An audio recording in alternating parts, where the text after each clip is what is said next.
Hey y'all, it's your girl Age, and I am back to get into what's going on with Sun and Athit. So first of all, didn't I just let it out of the bag to Sun that Athit really likes him? In last episode, we didn't even get to see Sun's expression or reaction that well. So let's hop into this episode and see what is in store for the boys.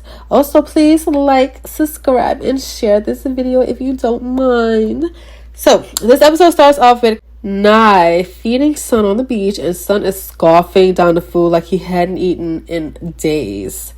Nye was like, slow down, and Sun was like, I'm starving. Your friend Athit is super cruel.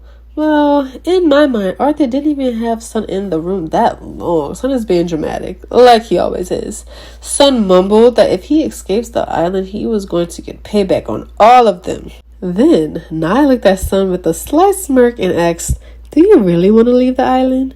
Now, granted, here, I know what he is implying, that Sun had fallen in love and didn't really want to leave Athit. But when did we jump to this?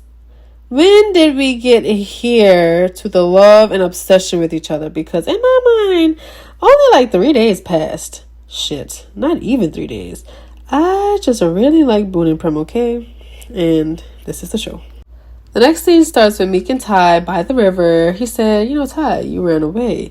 Now, watching this part had me a bit confused as to why Ty was doing what he was doing, but eventually I think I got it. Meek found out that Ty was holding the money that he collected from Mancorn's dad. But why? Now, I actually don't believe that Ty had a crush on either Mancorn or Ashing, but instead he saw that their relationship was budding and decided that in order to make Mancorn stay as a servant, i.e. helping Ashing box or practice his boxing, he decided that he was not going to turn in Mancorn's daddy's money. Because once, Ashing's dad got the money, Mancorn was free. He was going to kick Mancorn out. Now, why would he stay away for days, though? I don't know. And also, why would he have a wad of cash on him from Mancorn's dad if he was supposedly having it for a few days? Like, he was gone for a few days and he'd been collected the money and then he disappeared. Like, why have the money on you now? But it is a nice gesture to get his two friends together, Ashing and Mancorn.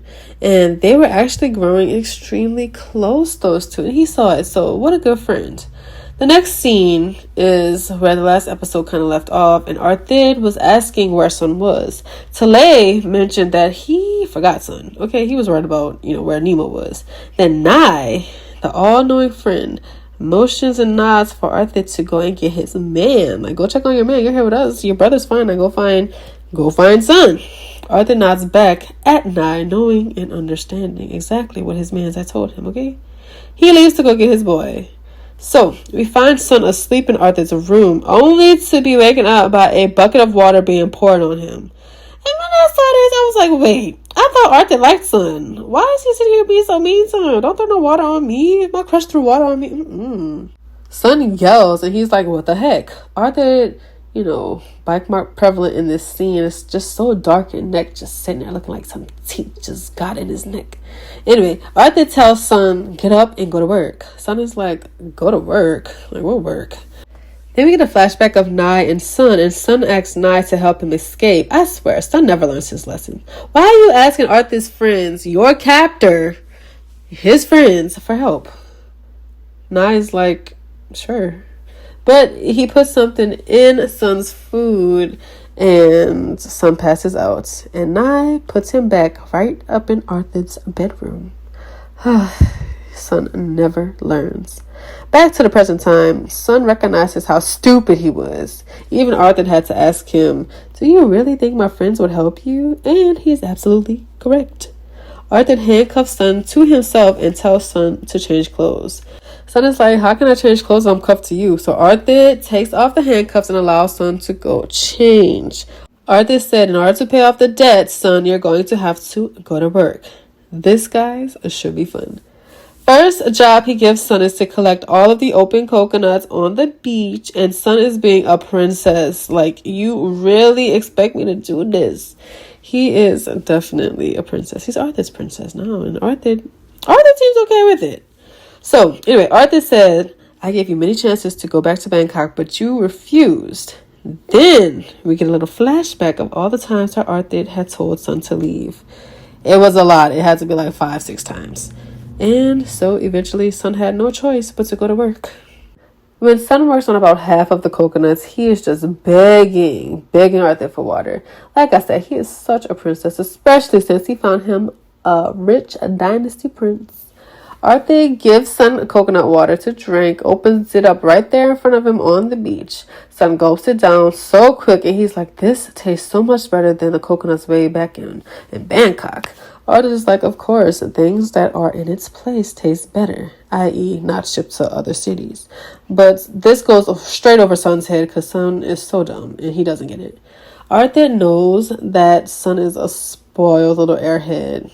I wonder what he likes about Sun, besides Sun's pretty face and cute little body. Cute little Twinkie body. As the two of them are walking handcuffed together, Sun is begging to be let go. He's like, let me go. How long do I have to stay here? And then he plops on the ground like a little child. He is so dramatic. Arthit is like, you have to stay here until your dad pays. Sun is like, what if my dad doesn't pay? Because he knows that he cannot trust his little slimy, scheming daddy. Hell, that man is so damn shady, y'all. I wouldn't trust him to rescue me either, dad or not.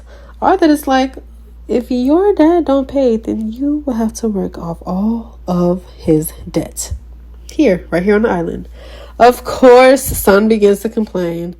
I would have told Arthit, look, go get my dad. He is the one who made the debt, so he's the one who's got to pay it off, not me, okay? I'm just like, that's fair. Fair is fair. In the next scene, we see Ty give Mancorn's daddy's money to Ashing's dad, and he tells Mancorn to go pack his things, you can go home. Basically, Ashing's dad is putting Mancorn out of his house. But Ashing nor Ty wanted Mancorn to leave, and even better, Mancorn doesn't want to go either.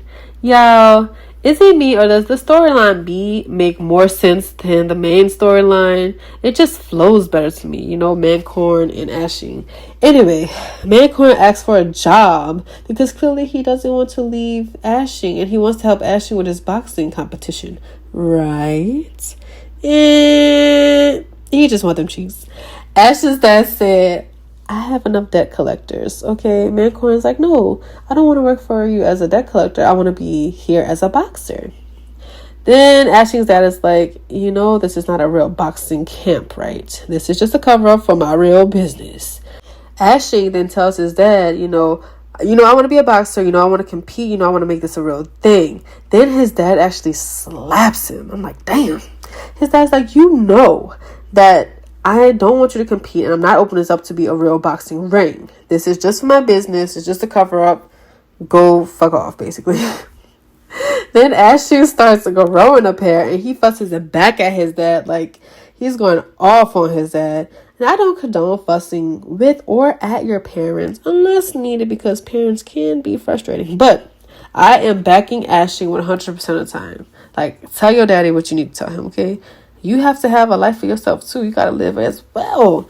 But, of course, his father doesn't care. He puts Mancorn out anyway, and then he leaves. Mancorn and Ashing are just looking at each other like, I wish you didn't have to go. You can clearly see the fear in their eyes, and, like, they both understand that they don't want to be without each other.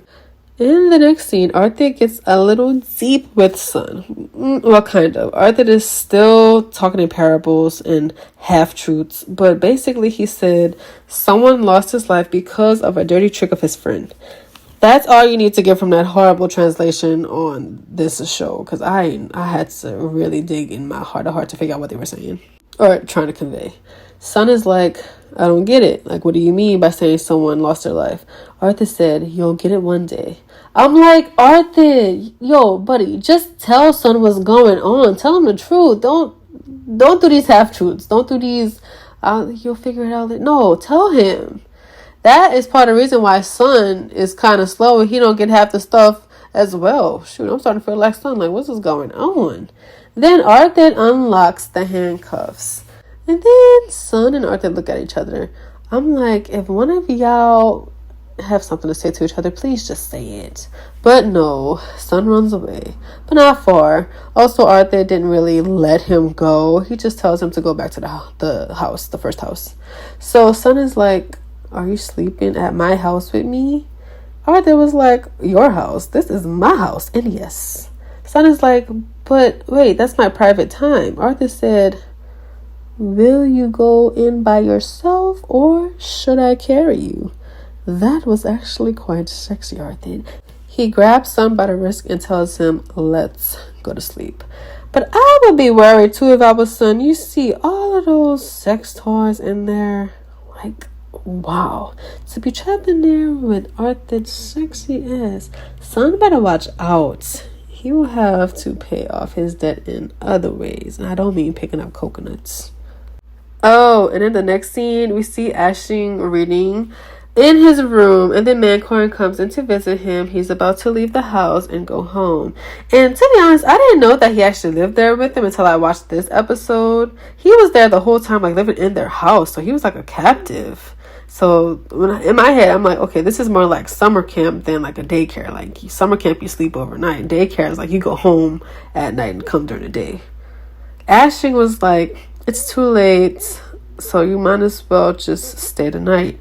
And I'm like, to do what, Aisling? Stay the night to do what? But I do like this scene. You can tell that they really don't want to be apart. These two are even holding hands on the bed. Oh, yeah, they're so in love, like LOVE, love. They do make a cute couple, though. I will say that. And they once they get past their issues, they are able to communicate way better than the main couple, okay? Because Sun and Arthur are just a hot mess. Aisling is like, okay, what about the competition? Mancorn said, you should listen to your father. I really don't want to cause trouble. Yes, Mancorn, you do not want to make trouble with your father-in-law. Aisling pulls Mancorn downstairs to the ring. If you win, he says, you can ask whatever you want of me. If you lose, I can ask anything of you. Mancorn, he's very reluctant. And then Aisling punches Mancorn in the face, baby. Whew. That finally makes Mancorn put on the gloves, but he's still kind of reluctant to fight Aisling. He really don't want to cause trouble. Aisling was like, stand up for yourself. Whoo, chow, you don't want to talk. Mancorn was like, okay, you're scared of your dad. But Aisling said, I'm scared to be without you more. That was smooth. That statement caught Mancorn off guard and caught Man Age off guard too, y'all. Aisling then tried to play it off. No, buddy, you said what you said. You said what you said. You let the cat out the bag. You do not want to be without Mancorn. You already admitted it. Mancorn was like, when I win, don't forget to do as I tell you. Sam, what does that mean?